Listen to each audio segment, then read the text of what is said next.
What's up, guys? Mr. Scanlon here, and in this video I'm going to be talking about the code examples for the Python Programming Chapter 3.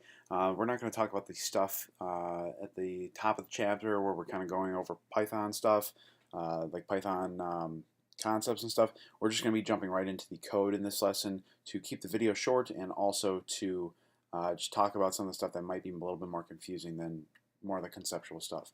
So in this chapter, we're talking about Python math or computer science math. That might sound a little scary. It's not as bad as you think.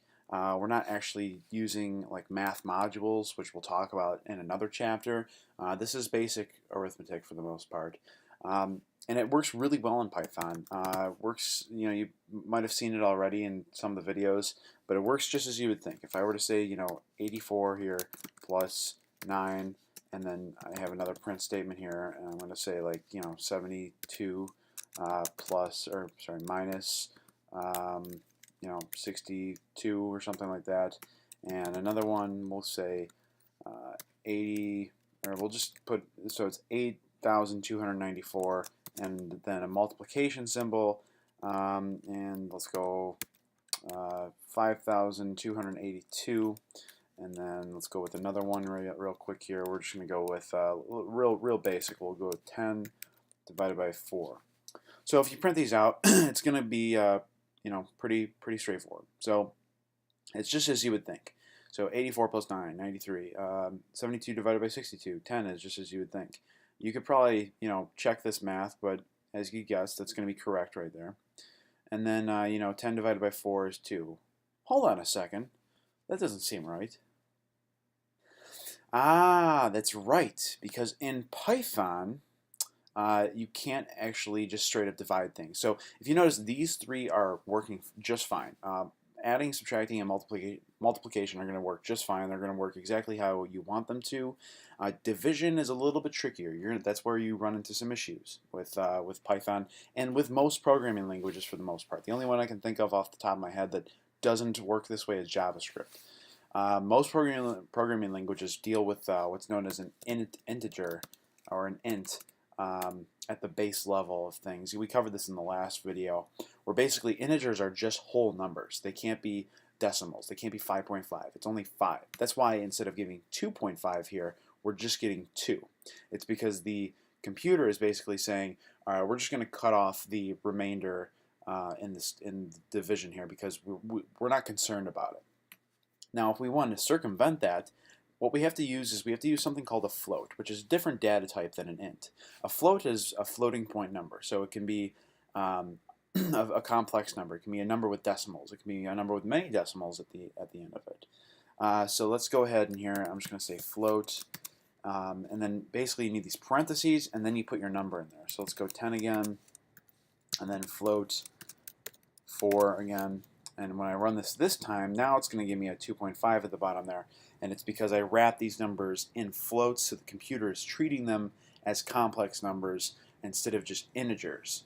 So if you want to have complex numbers in your code, or like in your outputs and stuff like that, they need to be wrapped in float functions like this.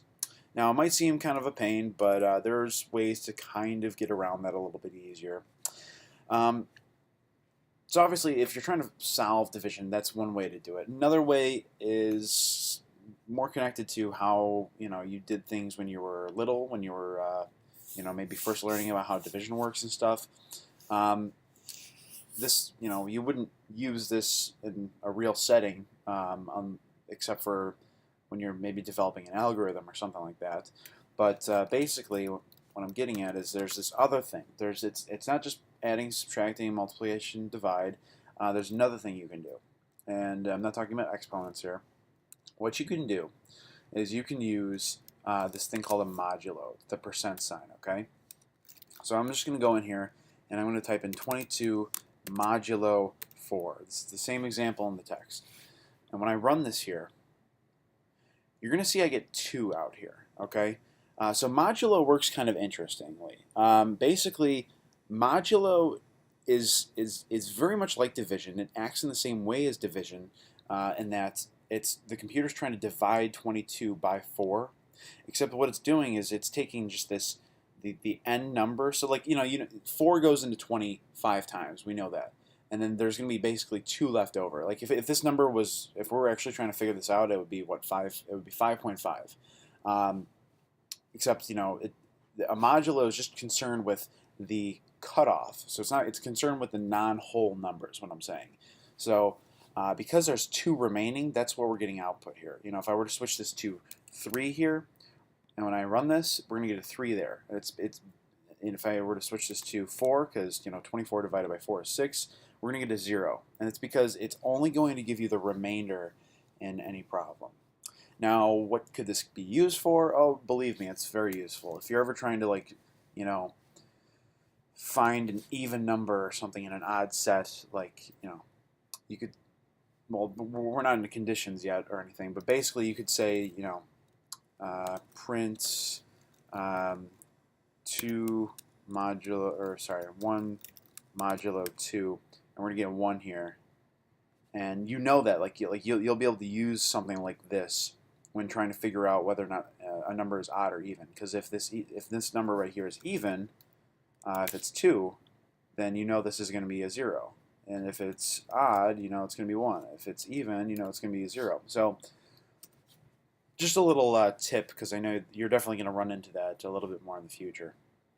All right, so I encourage you to take a look at that project at the end of the chapter there. Make sure you complete it. I'll see you next time in the next lesson, which should be the Python Programming Chapter 4 tutorial. See you then.